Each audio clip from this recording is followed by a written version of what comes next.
Welcome to our Tuesday, JCLG Tuesday Online Bible Study. At ito po ang inyong lingkod, si Pastor June Cortez or Nes Cortez do sa aking official Facebook account or Nestor Cortez Jr. Dalawa yung account ko. Okay, at tayo po magsisimula ng ating Bible Study. Kamusta na po tayong lahat? I'm back. At purihin ang Panginoon, ano? Lumalalim ang gabi kahit hindi hinuhukay, kaya atin na po simulan, ano? Na paksain. Kung yung natatandaan, tayo po ay umiikot-ikot sa ating subject na spiritual warfare, ano? At hindi pa matapos-tapos habang ang Holy Spirit dinedirect tayo, nililid tayo sa great topic. Alam ng Panginoon, kailangan natin matutunan ang spiritual warfare, how to overcome the enemy, and how to win every battle. So, at purihin ang Panginoon. At ang title po ng ating topic sa gabi ito, under na spiritual warfare, is Fixing Our Eyes on Jesus. Fixing our eyes on Jesus. Meron tayong katanungan na ating sasagutin sa gabi ito. Ano ang sikreto ng buhay na mapagtagumpay? Yan. What is the secret of a victorious life? Okay. Pasandahan na po natin. Ang ating pong teksto ay Hebrews chapter 12 verse 1 and 2. Okay. Dito ko babasahin sa maganda sa NIV, itong Hebrews chapter 12 verse 1 and 2. Therefore, since we are surrounded by such a great cloud of witnesses, let us throw off everything that hinders and the sin that so easily entangles. And let us run with perseverance the race marked out for us. Okay. Sa Tagalog, basahin natin. Napapaligiran tayo ng maraming tao o maraming saksi na nagpapatotoo tungkol sa pananampalataya nila sa Diyos. Tinutukoy po dito yung mga heroes of faith, no? Mga heroes of faith sa chapter 11 ng Hebrews. Okay? Kung gusto nyo malaman kung sino-sino yung mga heroes of faith na binanggit sa Hebrews chapter 11, well, read the Hebrews 11 after Bible study, pagbulay-bulayan nyo. Kaya, napapaligiran tayo ng maraming tao o maraming saksi, but kaya hindi saksi ang tinranslate dito. Medyo magaang yung salitang tao. Napapaligiran tayo ng maraming tao, maraming saksi, okay? Kasi sa English, witnesses, na nagpapatotoo tungkol sa pananampalataya nila sa Diyos. Kaya talikuran na natin ang kasalanang pumipigil sa atin at alisin ang anumang hadlang sa pagtakbo natin. Buong tiyaga tayong magpatuloy sa takbuhing itinakda ng Diyos para sa atin. Okay. Verse 2, fixing our eyes on Jesus, the pioneer or the author and finisher of our faith, or sa NIV, the pioneer and perfecter of faith. For the joy that was set before him, he endured the cross, scorning its shame, and sat down at the right hand of the throne of God. Sa Tagalog, ituon natin, excuse me po, ituon natin ang ating paningin kay Jesus na siyang sandigan ng pananampalataya natin mula sa simula hanggang katapusan.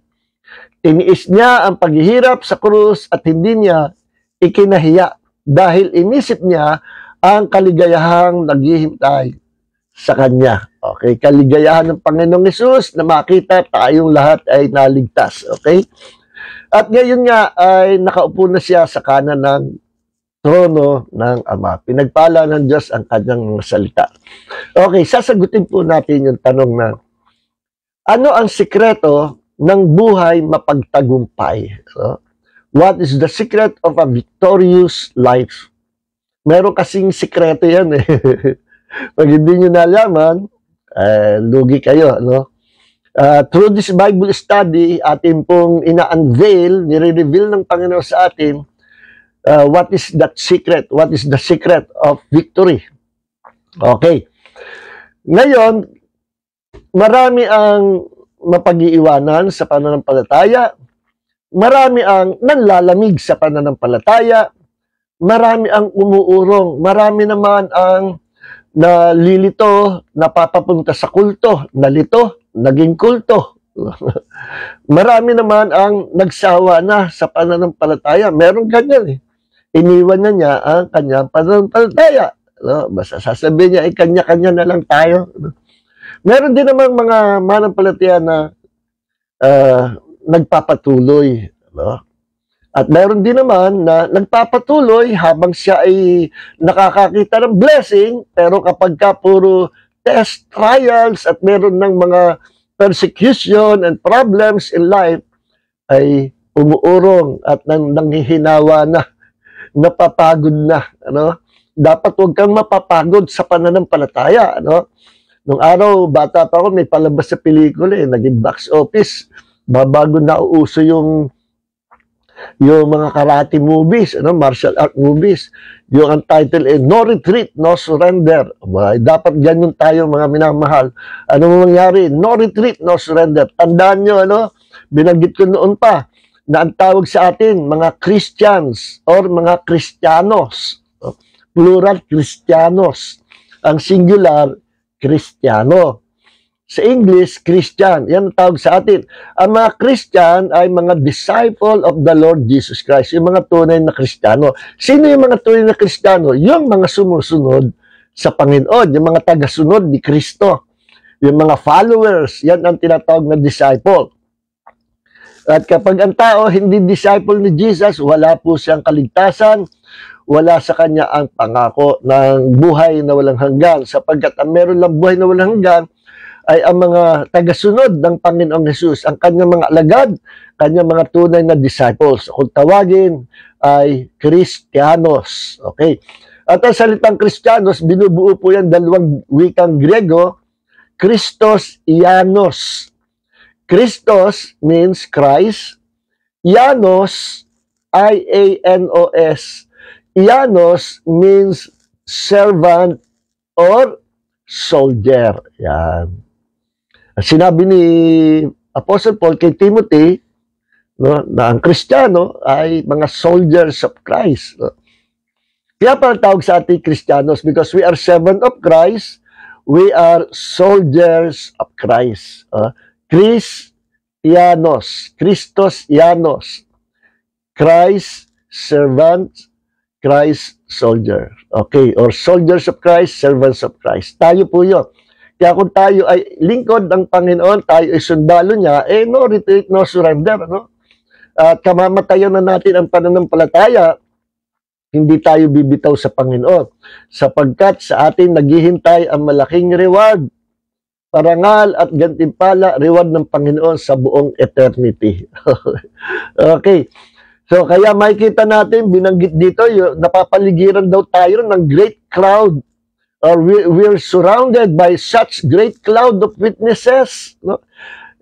Sa Tagalog, tao, hindi lang basta tao, kundi mga saksi. Bakit mga saksi? Kasi ito, hindi mga ordinaryong tao yung nakapaligid sa atin, na nanunood sa atin.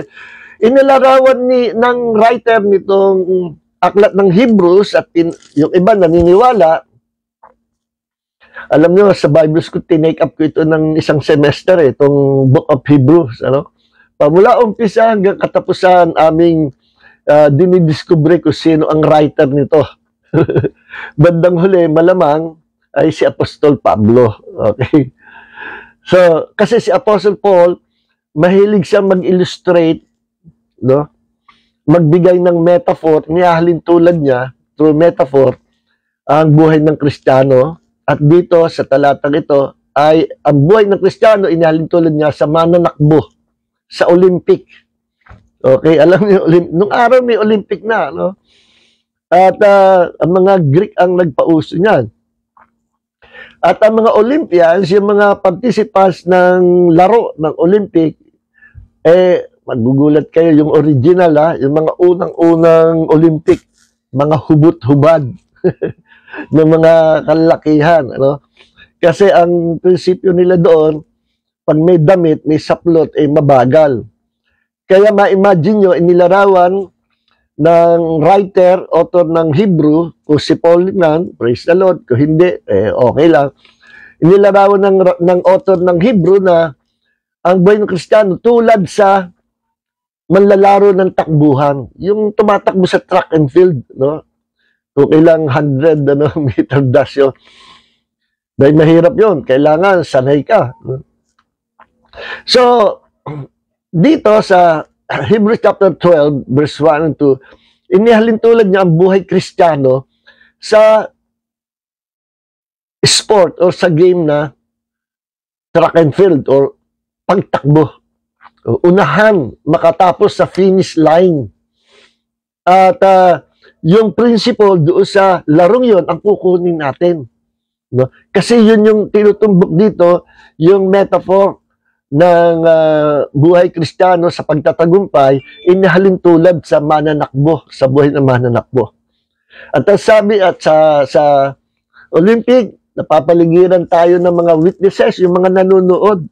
No?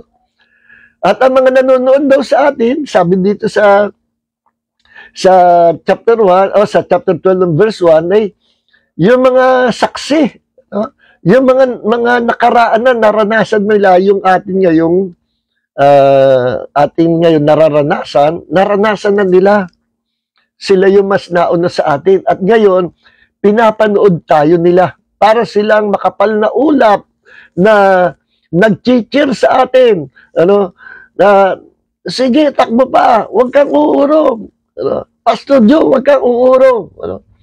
At sila ay nandoon sa sa lugar ng sila'y doon nanonood. Ano? At sila'y nanonood sa atin from heaven, pinapanood tayo. Siguro may malaking monitor sa heaven, whatever. No?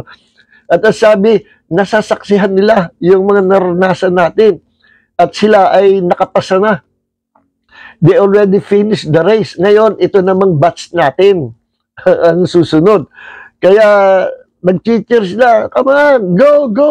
Huwag kang mapapagod. Tuloy lang, tuloy. No? Kahit di mo kaya, kakayanin mo yan. Naalala ko yung isang illustration na may isang bansa na nagpadala ng manlalaro sa Olympic, takbuhan ang labanan, sports, yung track and field, no? Itong manlalaro na ito, nadapa siya, na-injured yung tuhod niya. So yung iba, na-injured din, huminto na. Hindi na tinuloy, napilay. Ito naman, na-injured yung tuhod, nagasgas siya, masakit yung tuhod niya. Hindi na niya ngayon magawa na tumakbo na mabilis. Kaya siya ay iika-ika hanggang sa napag-iwanan na siya ng mga mananakbo. At ang mga tao ay nag-cheer sa kanya, pero wala na talagang magawa siya. Pero ang maganda sa kanya attitude, no retreat, no surrender. Hindi siya umurong sa pagtakbo. Kahit injured na ang tuhod niya at masakit at hindi na siya makalakad, pinilit niyang lumakad ang patakbo kahit mabagal. Iika-ika na siya hanggang sa siya ay lumalakad na lang. Nawari tumatakbo, trying hard, hanggang sa natapos na ng matagal yung mga nauna sa kanya at hinihintay na lang siya na lumampas doon sa finish line. At lahat ng tao ay nakatingin sa kanya. Iika-ika na siya ay tumatakbo. Yung iba na injured, immediately, umayaw na. At hindi nila kaya. Pero itong taong ito ay patuloy at patuloy. Kahit mabagal, ang tagal dumating. At ang mga tao ay nagmamatag, inihintay nila kung ano mangyayari. Pinapanood nila kung ano mangyayari. Kung ito ay magpapatuloy pa o aayaw na. Pero hanggang sa kahuli-hulihang bahagi, hanggang sa matapos na yung finish line, kahit iika-ika siya at siya ay natutumba-tumba na, at least natapos niya ang finish line. Lahat ng tao ay na-amaze at lahat ay nakatitig sa kanya. Nawala ang paningin doon sa winner, doon sa mga nakataas sa pinsa.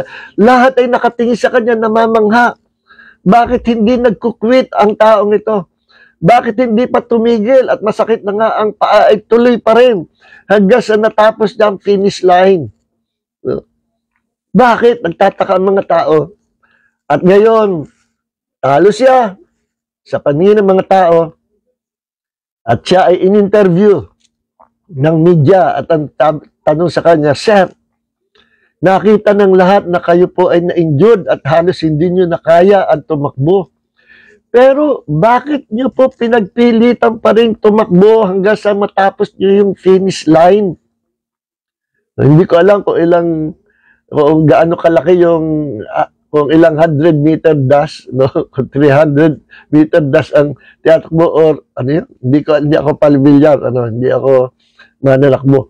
Kunwari ay 300-meter dash or 500-meter dash, Hindi ko alam kung gaano kalayo yun. Bakit tinapos nyo pa yung 300-meter dash? Umikot pa kayo, isang ikot.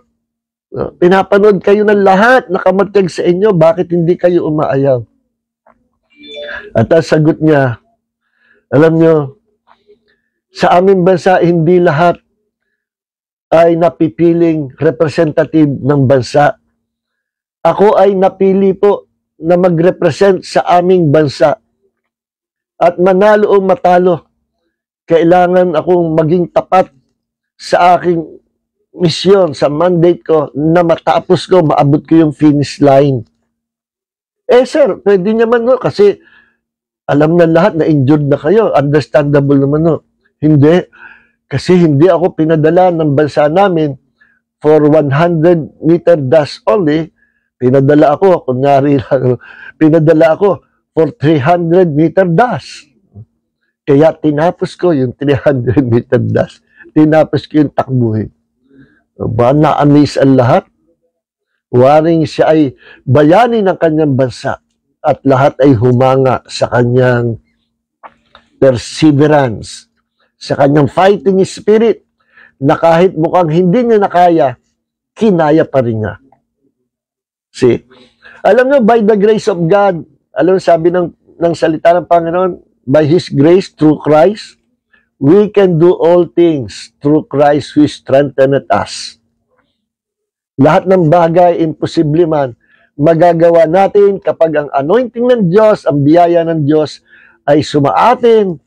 We can do all things through Christ. And that is by His grace. Okay.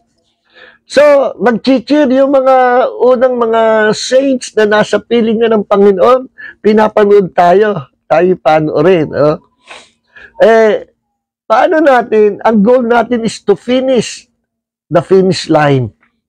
Sa buhay pananampalataya, ang goal natin ay matapos natin yung buhay pananampalataya na hindi tayo nag-backslide, hindi tayo umuurong, hindi tayo umaayaw. We're fighting the good fight of faith. No? Nagtitiis tayo, lumalaban tayo. Matapos lang natin ang buhay pananampalataya nito na hindi tayo kailanman uurong. See? Merong mga missionary na naging bisita kami. Sabi na, merong mga mission na land na napuntahan sila, communist land, na bawal talaga ang gospel. At merong mga Kristiyano, isang pamilya, pinatay. At nauna munang pinatay yung mga anak. At sabi ng mga missionary, sa inyo kayo, anong gagawin nyo kung naranasan nyo yung naranasan nila? Bakit? Pinaluhod yung anak, merong dalawang anak, pinaluhod yung isa, tinutok yung ice pick sa tenga. I-deny mo si Jesus o hindi? Sabi nung ama na pastor, never. Hindi ko i-deny. Sabay tusok, lampasan yung ice pick. Next, yung isa namang anak. I-deny mo si Jesus o hindi? No, never. Umiiyak yung mag-asawa. Never. Lampas yung ice pick, pangalawang anak patay. Sumunod yung asawa niya. I-deny mo o hindi? Hindi ko i-deny. Sabay saksak, patay yung asawa niya. Lampasan yung ice pick sa tenga. Now, it's your turn. Ikaw naman, luhod. I-deny mo o hindi? At sumigaw siya. Hindi. Patay. At ngayon, pinaparangalan sila ng Diyos. Sila ay mga heroes of faith sa kaharian ng Diyos. Sapagkat hindi nila give up kahit sa panganib ang kanilang pananampalataya. Ganyan yung mga alagad na napailalim sa pag-uusig noong panahon ng mga first century, kainitan ng mga pag-uusig sa church, nag-underground ang church, ang mahuli, pugot ulo, ang mahuli ng mga Kristiyano, pakakaisa leon.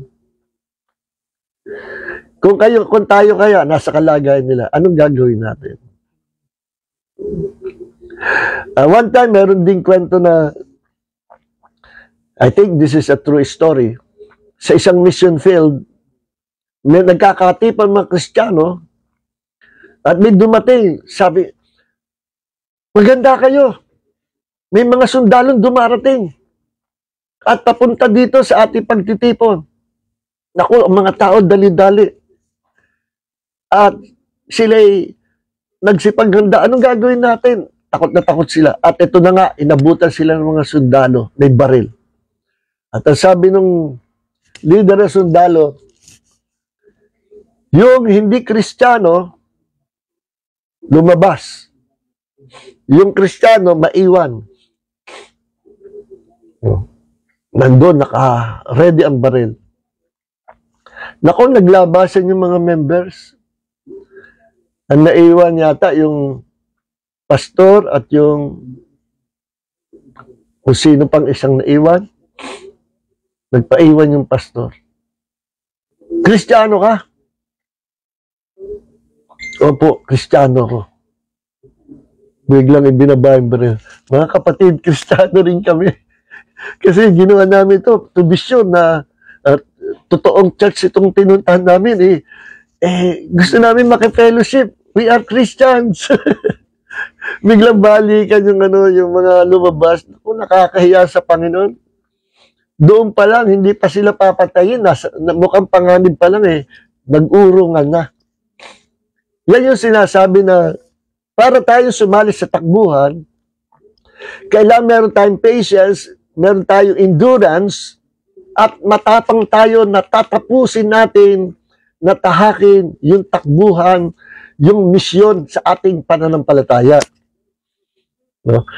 Yan ang principle number 1. No? Principle number 1, what is the secret of a victorious life? Principle number 1, no retreat, no surrender. Walang urungan. Fight the good fight of faith. Ano man mangyari. No? Desisyonan mo na. Have a quality decision that you will never give up your faith, that you will never surrender sa anumang temptation, test, and trials, tribulation, and persecution. Kahit na kamatayan, haharapin natin. Kaya sabi ni Paul, I die daily. Araw-araw namamatay ako. Pakiramdam niya, namamatay siya. Kasi everyday nangangaral siya sa salita ng Diyos, ang pakiramdam niya ay siya ay anytime, nasa panganib ang buhay niya, anytime, pwede siyang patayin. At ang mga original apostles, at ganyan din si Apostol Pablo, namatay, na martir. Si Peter, namatay na nakabaligtad sa cross na I think pinana o pinagsasaksak ng espada. Si Apostle Paul ay namatay, pinugutan ng ulo. Si Apostle James ay inihulog sa templo. Sa templo. I think yung James na yun yung brother ni Jesus, no? Half-brother ni Jesus. Itinulak sa temple at bumagsak, lumpo siya. At nung bumagsak, pinagpapalo hanggang sa siya'y mamatay. Yung iba mga Kristiyano, pinakain sa leon. Yung iba, pinahila sa kabayo at nagkalansag-lansag ang mga katawan. Yung iba, doon sa Praxis Book of Martyr, nakatala doon yung history ng Christianity, yung pag-uusig. Nung panahon ni Nero, pinapakain ng mga Kristiyano sa arena, doon sa arena, sa labanan ng mga gladiator. But this time, ang kalaban ay mga leon na ginutom ng ilang panahong gutom na gutom.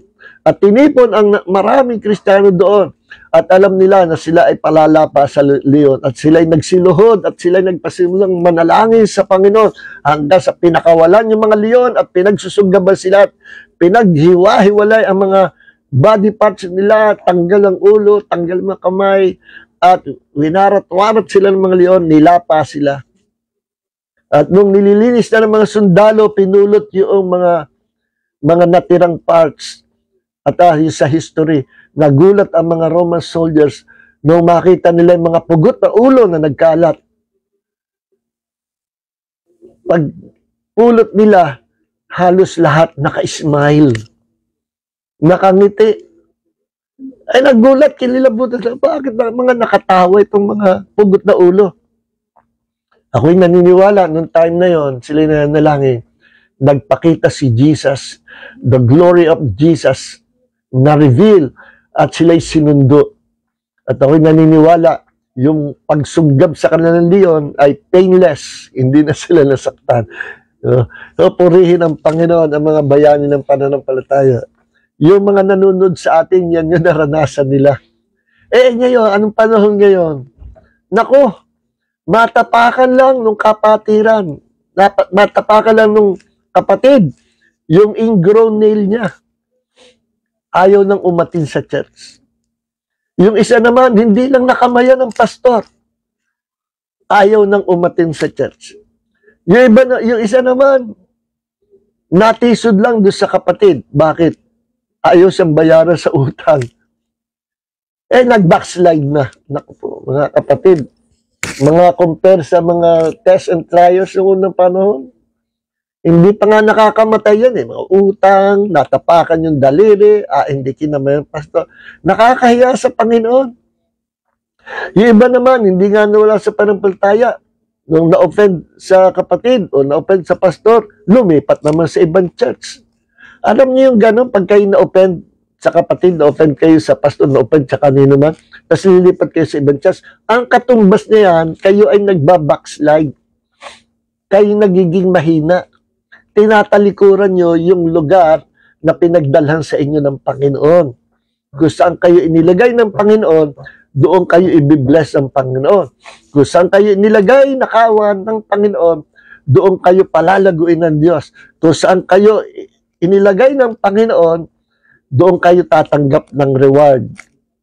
Kaya pagdating sa langit, titingnan ng Panginoon, nanatili ka ba sa pananampalataya mo? Naging tapat ka ba? Yes, Lord, tapat na tapat ako sa iyo. May ministry nga ako, doon sa nilipatan ko. Mas mataas pa sa ministry, doon sa niinalisan ko, nakaka-offend yung pastor doon. Dito sa kabilang church, tinanggap kagad ako at ginawa pa akong assistant pastor.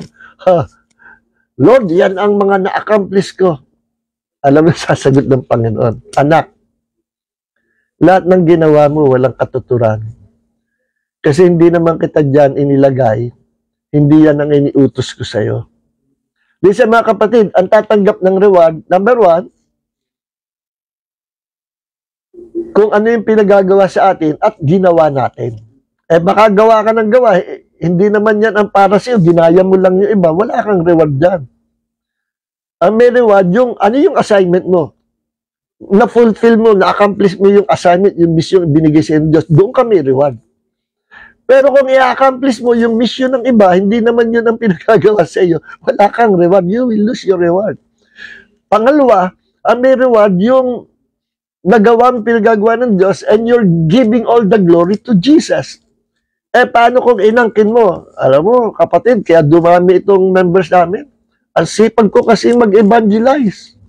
No? Ang laki ng pakinabang sa akin ng pastor namin. Pastor namin, nasa kapilya lang, hindi naman umalis. Ako yung, kasi evangelist ako, kaya masipag ako. Kaya lahat ng members niya, nahikayat siya. Nako, kapatid, watch out. You might lose your reward. Dahil glory to me. Okay, ngayon tuloy po lahat dito, no? So, ang sabi dito, para matapos mo yung takbuhin, umabot ka sa finish line, ano dapat mong gawin? No? Ang sabi dito, kaya talikuran na natin ang, sa English na lang, sa English. Nauna yung, pinanguna yung huli. Ang sabi dito, let us throw off everything that hinders. No? Atin daw itapon lahat na nakakahadlang sa ating pagtakbo. Imagine kung kayo tatakbo sa takbuhan. Tapos ang suot nyo, naka-boots kayo, cowboy boots pa, hanggang binte. Tapos naka-slim maong pants kayo. Tapos kayo ay, bukod sa, meron kayong long sleeve shirt, naka-jacket pa kayo ng leather jacket. Inintindi nyo, puro forma. Tapos naglagay pa kayo ng pack bag. Imagine, yung mga kalaban nyo, walang ganun. Mga naka-short pants na manipis at nakasando lang. Sinong mauna? Mauna ka kaya? Hindi, kasi ang bigat ng katawan mo. Ang dami mong dala-dala. Yan yung humahadlang sa mabilis mong pagtakbo. No? Una, hahadlangan yan yung tagumpay mo bilang Kristiyano. Pangalawa, hahadlangan yan yung spiritual growth mo. Now, ano yung humahadlang sa spiritual growth at sa victory at success ng iyong pananampalataya at paglilingkod sa Panginoon? Ano yung humahadlang? Number one, ano yun? May bisyo ka ba? Or inuuna mo ba yung iba? Hindi mo ba maiwan yung iyong mas priority sa iyo, yung bagay na yun? Hindi ka makati ng Sunday kasi yung Sunday, kalakasan ng negosyo, ng tindahan mo. Hindi mo maiwan. Hindi ka maka-attend sa church sa Sunday kasi laging Sunday lang availability ng kausap mong businessman na meron kayong business deal na malaki, milyon. Mas ginugusto mo yung panglupa na kapakinabangan, kaya ayaw mong umaten ng Sunday. May dinadala ka, may inuuna kang iba. At yan yung pinaalis sa atin ng Panginoon. Throw off everything that hinders. Yan ang sabi. So, kung ikay manak mo, nakapakbag ka, anong dapat mong alisin? Alisin mo yung pakbag na may lamang mga kung ano-anong gamit. Para gumaan. Ano pa yung dapat mo alisin? Magpalit ka ng rubber shoes, yung running shoes. Huwag yung cowboy boots. Ano pa? Magpalit ka ng pants. Mag-short ka na lang. Yung leather jacket mo, hubarin mo. Leather jacket ng sanlibutan, long sleeve ng pangporma, hubarin mo lahat yan. Ang buhay pa ng pantay, hindi pa pormahan. Hindi pa usuhan. Hindi fashion model. Ang buhay pananampalataya, inaalis mo kung alin yung sinasabi ng Holy Spirit na hadlang sa iyong spiritual growth, hadlang sa iyong pagtatagumpay sa buhay pananampalataya. Aalisin mo. Ano ang pwede mong alisin? Meron ka bang ka-live-in na LGBTQ? Parang yung pumatay kay hindi po natin, hindi natin kinikriticize ang LGBTQ. Mahal natin. Sa church namin, welcome lahat, LGBTQ. The Lord loves them. Yes. Sinasabi ko lang, yung pumatay kay Charlie Kirk, isang evangelist, nangangal ng katotohanan, na misunderstood siya, na misinterpret siya sa kanyang mga sinasabi. Akala nung ibang mga tao ay nagtatanim siya ng hatred sa society. Hindi. Pinapangaral niyang ebanghelyo at sinasabi niya, Jesus loves you, maging sino ka man. Sinabi rin niya, mahal ng Panginoon ang mga bakla, mga homosexual, mga lesbian, mahal kayo ng Diyos. No? Pero we better stick to the truth. Ano yung truth? Dalawa lang ang nilikha ng Diyos, male and female. At kung kayo nasa gitna, still, Jesus loves you. Jesus wants you to be saved. So, yun ang aalisin mo, yung hindi tama. Meron ka bang, nagli-live-in ka ba? Ang partner mo na hindi naman kayo kasal. Alisin mo yan. Meron ka bang kahinaan sa laman na nagagawa mo? Better repent of that sin. Kasi sabi dito, ay throw off everything that hinders and the sin. Yung kasalanan na hindi mo pinagsisihan, repent of that sin. Repent of your sin at talikuran na. Pag nag-repent ka, nagsisikat, talikuran mo kasalanan, huwag ka nang uulit. Because Jesus cares, Jesus loves you, at patatawarin ka ng Panginoon. Maging sino ka man, maging gano'n man kalaki ang iyong kasalanan. Ikaw ba'y may bisyo na hindi nahirapan ka alisin? Lumapit ka kay Jesus and Jesus will set you free. So, alisin lahat na nakakaganda. So, principle number 1 ay tatagan mo sarili mo. No retreat, no surrender. Walang urungan. Fight the good fight of faith hanggang kamatayan. Yan principle number 1. Principle number 2 ng secret of victory. Put Jesus first. Put Jesus first place in your heart. Unahin mo si Jesus. No? Unahin mo. At sabi dito, and let us run with perseverance the race marked out for us. Maging matyaga tayo, anumang hirap ng pagsubok sa buhay, magpatuloy ka kapatid sa pananampalataya. Darating ang panahon, magugulat ka. God will reward you in heaven. God is blessing us here on earth, pero mas maganda yung God's reward in heaven. Kasi yung blessing natin sa lupa, mawawala yan. But our reward in heaven will be for eternity. See? Okay. So, number 1, no retreat, no surrender. No? Sabi dito, run with perseverance. Yung ilustrasyon natin kanina, papilay-pilay na. Tinapos pa niya yung meter dash na kanyang tinatakbo. No? Kasi sabi niya, hindi ako pinadala dito for 100 meter dash na. Pinadala ako ng bansa ko for 300 meter dash. Ayan. Okay, run with perseverance. Ano? Gano'n man kahit ng buhay, fight the good fight of faith. Makamatayan na natin ang mga pagsubok, ang mga pag-uusig, ang panganib. Huwag tayong matatakot because God is with us. And Jesus who lives in us is greater than he who is in the world. So, principle number 1, I repeat, no retreat, no surrender. Principle number 2, put Jesus first place in your heart. Principle number 3, baligtad, no? Number 1, tama. Number 2, put Jesus first place in your heart. Number 3, remove the sin, no? That so easily entangles. Alisin yung kasalanan, alisin yung mga kinahuhumalingan mo na ayaw ng Panginoon. Alisin mo yung mga bagay na kasalanan na ayaw ng Diyos na gawin natin. Alisin mo, talikuran mo na. Repent of that sin and come to Jesus. You cannot serve sin at the same time serving Jesus. Hindi pwede. Hindi pwedeng maglilingkod ka sa kasalanan at the same time maglilingkod ka kay Jesus. No? Kaya sabi ni Jesus, ang masama, magpakasama na. Ang matuwid, magpakatuwid na. Bakit? Walang gitna. Pag ikaw naglilingkod sa Panginoon tapos may sideline kang kasalanan, ano sabi ni Jesus? I will spew you. I will vomit you out of my mouth. Revelation chapter 3 verse 14. You are neither hot nor cold. I will spew you.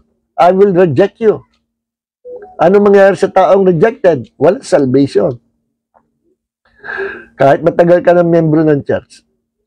At ano sabi sa verse 2? Fixing our eyes on Jesus. Ito yung principle.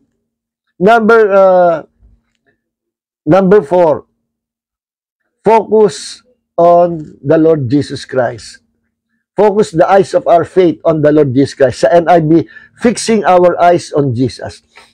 Alam niyo yung mga mananakbo, ayaw nilang sila madidistract.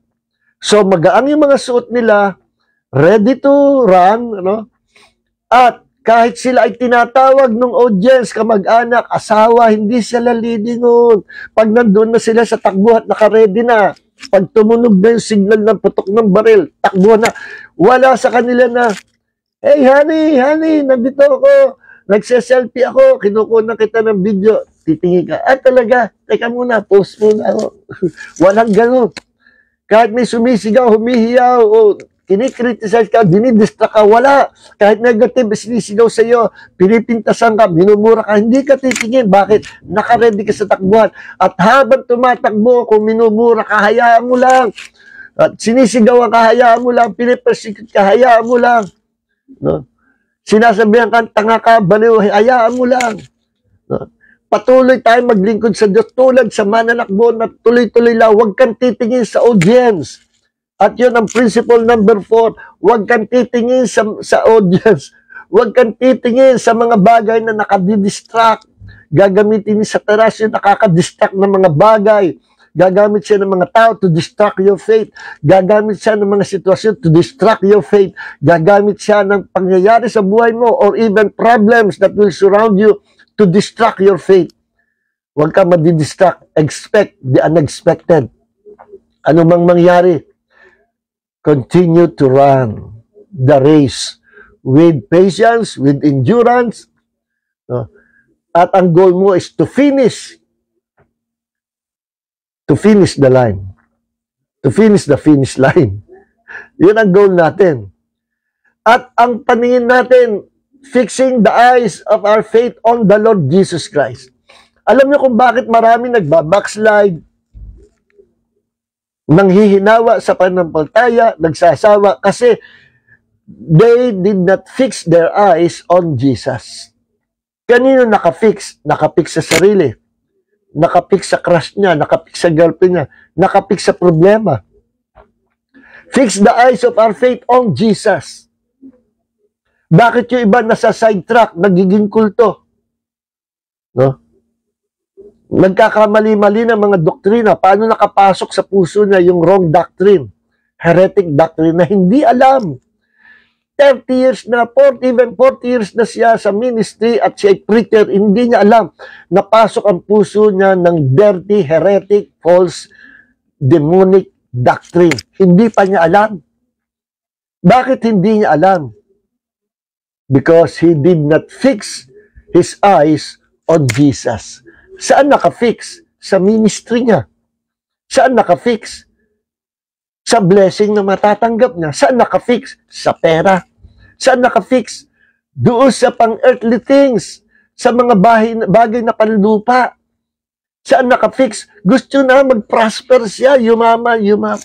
Mayaman. No? Bibili ako ng aeroplano. Bibili ako ng tangke. No? Lahat ng yan ay temporary lang. Let's fix the eyes of our faith on Jesus.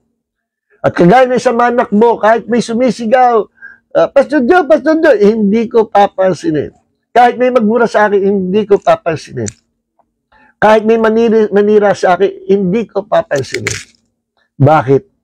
Yung mga paninira, yung mga distraction na yon na ginagamit ni Satanas, ang magpapagabagal sa pagtakbo mo, sa spiritual growth mo, at sa life of victory. Yan ang makakabagal, at hindi lang makakabagal, yan ang pipigil sa iyong tagumpay, pipigil sa iyong spiritual growth. Hindi nyo naman napapansin kung sino yung best friend nyo, kung sino yung malapit sa inyo, yun ang gagamitin ni Satanas to distract your faith, to distract your service to God. Kung alin yung hindi mo inaasahan, bigla yun ang gagamitin ni Satanas. Tatapatan ka ng katapat mo. Pag tinapatan ka ng nababa sa'yo, hindi mo papansinin. Paano kung tinapat sa'yo yung best friend mo? Yung matagal mo ng kaibigan, na tinutulungan mo, yun ang tinapat ni Satanas. To destroy your integrity, to destroy your ministry. Maraming ganyan. Ano mangyari? Naka-ready tayo. At kung sila gamitin man ni Satanas, hindi nila alam yun. Just release forgiveness sa kanilang buhay, forgive them, sapagkat hindi nila alam o hindi sila aware sa ginagawa nila. See? So, purihin ang Panginoon, mga kapatid. Huwag tayo madidistract sa problema, sa pag-uusig, sa naninira sa atin, sa nagmamarites sa atin. Huwag tayo madidistract ng pera, huwag tayo madidistract ng kahirapan ng buhay, huwag tayo madidistract ng mga bagay na sa libutan. Alam niyo nangyayari ngayon? Ibang-iba ang panahon, ng panahon 70s, wala pang mga computer na sa bahay. May computer lang yung mga malaking company talaga gumagas ang computer, gasin laki na isang kwarto, malaki. Ngayon ang computer, relo na lang, computer. Alam niyo nangyayari ngayon? Maraming mga manampalataya nasisira sa gadget, sa computer, internet, Facebook. At dahil dyan, mas gusto nilang dumalo sa mga bagay ng internet, social media, gayong alam nila sa oras na ito ay merong gawain sa Panginoon. Kaya yung sinasabi ko, inuna mo ba ang Panginoon? Ano yung principle number 1 for victory? No retreat, no surrender. Principle number 2, put Jesus first. Put Jesus first place in your heart. Inuna mo ba ang Panginoon? Kung hindi, mag-repent ka, kapatid. Principle number 3, remove those hindrances, yung mga hadlang sa iyong paglilingkod sa Panginoon. Hubarin mo yan, alisin mo yan, pabigat yan. Higit sa lahat, yung kasalanan, hindi mo pa pinagsisihan, pagsisihan mo na. Had I tell you, kapatid, kahit matagal ka naman ng palataya, hindi ka lalago sa katotohanan ng salita ng Diyos hanggat hindi mo binibitawan yan. Dahil habang nandyan yung kasalanan, ang puso mo marumi. At nire-require ng Diyos for us to receive revelation, to receive the manifestation of the Holy Spirit. Number 1, nire-require sa atin ng Diyos to have a clean heart, to have a pure heart. Huwag ka papayag na ang puso mo mabatikan ng isang maruming kasalanan. Immediately, let the blood of Jesus cleanse your heart by repenting of your sins. Okay? So, principle number 3 is to remove those hindrances, to remove that sin. Repent. Principle number 4, fixing our eyes on the Lord Jesus Christ. Huwag tayo matitinag sa problema, ignorin niya, huwag pansinin. Deadmahin yan. Okay? Deadmahin yung kawalang pera, kahirapan ng buhay, sakit, karamdaman. Fix your eyes on Jesus and you will be healed. Kagaya ng ginawa ko. Hindi ako makalakad for 3 months. Natutumba lagi ako. Dadalhin ako ng mga kalalakihan, mga men of Diyos, mga kalalakihan. Binibitbitin ako sa pulpit. Para lang ako ay makatayo sa pulpit. Inaalalayan nila ako. Praise God sa buhay nila. Lagi ako may tungkod sa pulpit for almost 3 months. Pero hindi ako pumayag. I fixed the eyes of my faith on the Lord Jesus Christ. As sinabi ko, Lord, you are still my healer. You are the same yesterday, today, and forever. Jesus, hindi ka nagbabago. Kung paano ikay nagpagaling. Gumawa niyo mula 2,000 years ago. Hanggang ngayon, gumagawa kayo. And I receive your miracle, Lord. I receive healing from you in Jesus' name. After a week, I was healed by God. Nakakalakad na ako after 1 week. When I declare the promises of God, the Lord healed me. Because I fixed the eyes of my faith on the Lord Jesus Christ. Mga kapatid, hanggang dito na lang. At sa aking pagtatapos, basahin ko sa inyo ang sinulat ni Apostol Pablo sa Philippians. Filipos. Chapter 3, verse 13 and 14. Dito ako magtatapos, mga minamahal. Mga kapatid, hindi ko sinasabing naabot ko na ang ganap na buhay. Ngunit ito ang ginagawa ko ngayon. Kinakalimutan ko na ang nakaraan at pinagsisikapan kong makamtan ang nasa hinaharap. Tulad ng isang manlalaro, nagpapatuloy ako hanggang makamtan ko ang gantimpala na walang iba, kundi ang pagtawag sa akin ng Diyos na makapamuhay sa langit sa pamagitan ni Kristo Jesus. Parang mas malinaw sa English. Not that I have already obtained all this or have already arrived at my goal, but I press on, sabi na po sa Pablo, to take hold of that for which Christ Jesus took hold of me. Nagpapatuloy ako doon sa assignment ko, sa mandate ko na tinawag sa akin ng Diyos. Kailangan mission accomplished. Brothers and sisters, I do not consider myself yet to have taken hold of it. But one thing I do, forgetting what is behind and straining towards what is ahead. Di ko sinasabing naabot ko na lahat. No? Sinasabi ko, tinatanda ko, at ito'y sasabihin ko sa inyo, kinakalimutan ko kung ano yung nasa likuran at nagpapatuloy ako doon sa hinaharap, sa patuloy na paglilingkod at pagtatapat sa paglilingkod sa Panginoon. God bless everyone. Heavenly Father, marami po salamat, Panginoon, sa iyo pong biyaya, sa iyong pagpapala sa amin sa gabi ito. And Lord, bless your people, and those who are sick, heal them right now. For Jesus took our sicknesses and carried all our diseases, and by your wounds, we are healed. Thank you, Father God, for speaking to us tonight through your servant and through the Word of God.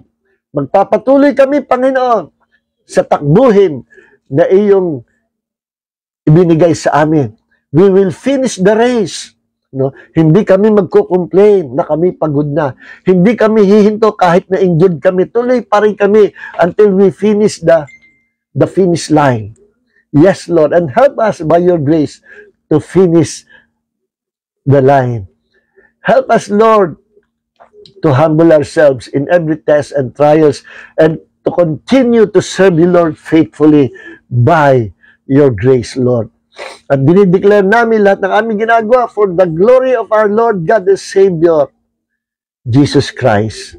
Lahat ng ginagawa namin dahil sa mahal namin ang Panginoong Jesus. Sino makapaghihiwalay ng pag-ibig namin at pag-ibig ng Diyos sa amin?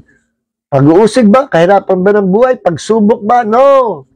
Wala makapaghihiwalay sa amin sa Panginoon. We love Jesus and Jesus loves us.